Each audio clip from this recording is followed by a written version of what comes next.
एक बार एक औरत श्री कृष्ण की परम भक्त थीं।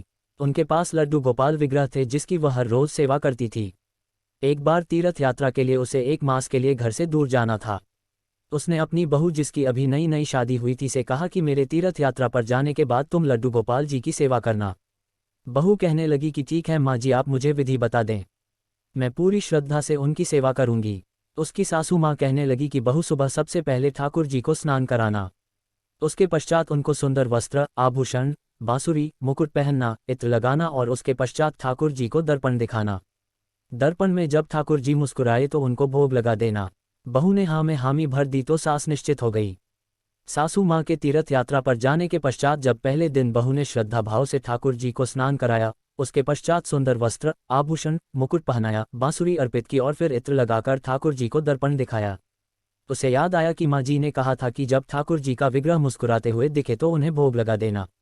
लेकिन उसे लगा कि ठाकुर जी का विग्रह मुस्कुरा नहीं रहा। वह सोचने लगी कि शायद ठाकुर जी को मेरा किया श्रृंगार पसंद नहीं आया, इसलिए वह मुस्कुरा नहीं रहे। उसने ठाकुर जी को फिर से स्नान कराया और श्रृंगार की सारी प्रक्रिया दोहराई, लेकिन उसे हर बार यही लगता है ठाकुर जी मुस्कुरा नहीं रहे, जरूर मेरे श्रृंगार में कोई कमी रह गई है। सर्दियों के दिन थे, लेकिन बहू बार बार ठाकुर जी को स्नान कराती और श्रृंगार को बदलती रही। आखिर में कई बार यह प्रक्रिया करने के पश्चात उसे लगा कि ठाकुर जी मुस्कुरा रहे हैं। 1 महीने तक लगातार वह ठाकुर जी की सेवा करती रही। 1 महीने के पश्चात जब उसकी सास वापस आई तो कहने लगी कि बहू, अब से लड्डू गोपाल जी की सेवा में कर दिया करूंगी। बहू कहने लगी कि ठीक है माँ जी, जैसा आपको उचित लगे। अगले दिन सुबह सासू माँ ने ठाकुर जी को स्नान कराया और श्रृंगार किया, दर्पण दिखाकर भोग लगा दिया। रात को ठाकुर जी उनके सपने में आए और कहने लगे कि तुम मेरे स्नान और श्रृंगार की सेवा अपनी बहू को दे दो, क्योंकि उसकी सेवा में जो भाव है उसमें मुझे ज़्यादा आनंद आता है। तुम भी मुझे हर रोज स्नान करती हो, लेकिन उसने मुझे स्नान कराया, वस्त्र, आभूषण, मुकुट, बांसुरी पहनाए, लेकिन जब भी वह मुझे दर्पण दिखाती तो उसे लगता कि मैं मुस्कुरा नहीं रहा, इसलिए बार बार मुझे स्नान कराया, वस्त्र आभूषण बदले। उसके इस भोले भाव के कारण मुझे सच में मुस्कुराना पड़ता है, इसलिए उसकी सेवा में सच्ची भक्ति का रस मिलता है। सपने के पश्चात उसकी नींद खुल गई।